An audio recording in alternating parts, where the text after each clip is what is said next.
This is Reykjavík, the capital city of Iceland. The current population of Iceland is 344,895. Over the last 10 years, there have always been more men than women in Iceland, but the difference is very subtle. Today there are 193,095 men and 183,153 women. Höfði House has a remarkable history connected to Iceland's relations with other nations. In October 1986, Höfði House was the setting of a famous summit meeting between former President of USA Reagan and Gorbachev, the former President of the Soviet Union, which was regarded as marking the beginning of the end of the Cold War. When the Baltic nations reclaimed their independence, Iceland was the first nation to recognize this, and a declaration to that effect was signed in Höfði House in August 1991. Most foreign heads of states who visit Iceland will visit Höfði House. Alþingishúsið houses Alþingi, the Icelandic parliament. It stands by Austurvöllur. The building was designed by the Danish architect Ferdinand Métar and built in the 19th century. Two extensions have been built to the house, Kringlan 1908 and Skálin in 2002. Harpa is a concert hall and conference center in Reykjavík, Iceland. The opening concert was held on May 4, 2011. The building features a distinctive colored glass facade inspired by the basalt landscape of Iceland. Construction started in 2007 but was halted with the start of the financial crisis.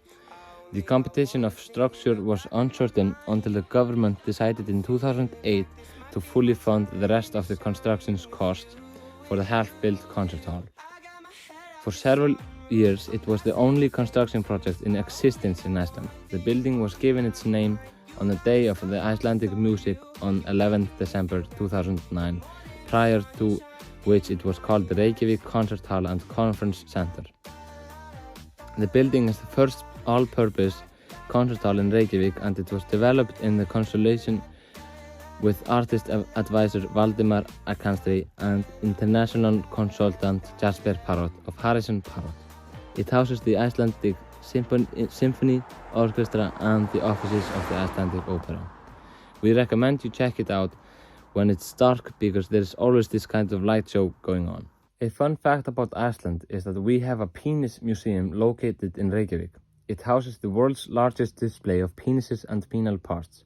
As of early 2020, the museum moved to a new location in Hafnartorg, 3 times the size of the previous one, and the collection holds over 300 penises from more than 100 species of mammal.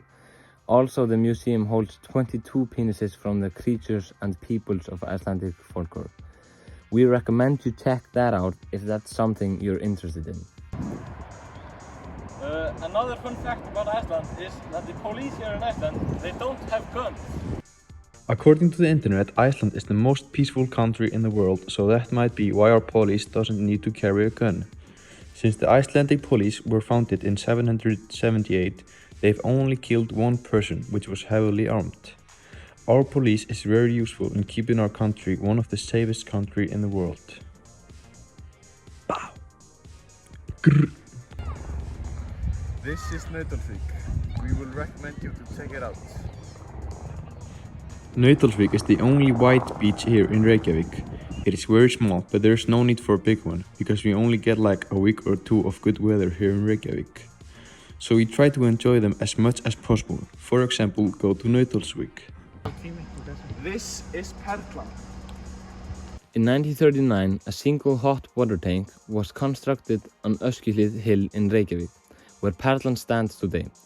It is 61 meters above sea level, which gives it enough pressure to push water up to the 10th floor of a building 38 meters above sea level.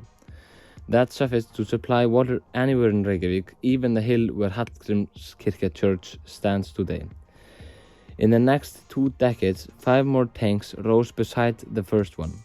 They were torn down and rebuilt in the late 80s. Originally, these were water tanks, but now they've been turned into a museum. Another fun fact, here in Perlan, the floor turns in circles. So when you're sitting here and looking at the window, after a couple of minutes, you will be looking at me.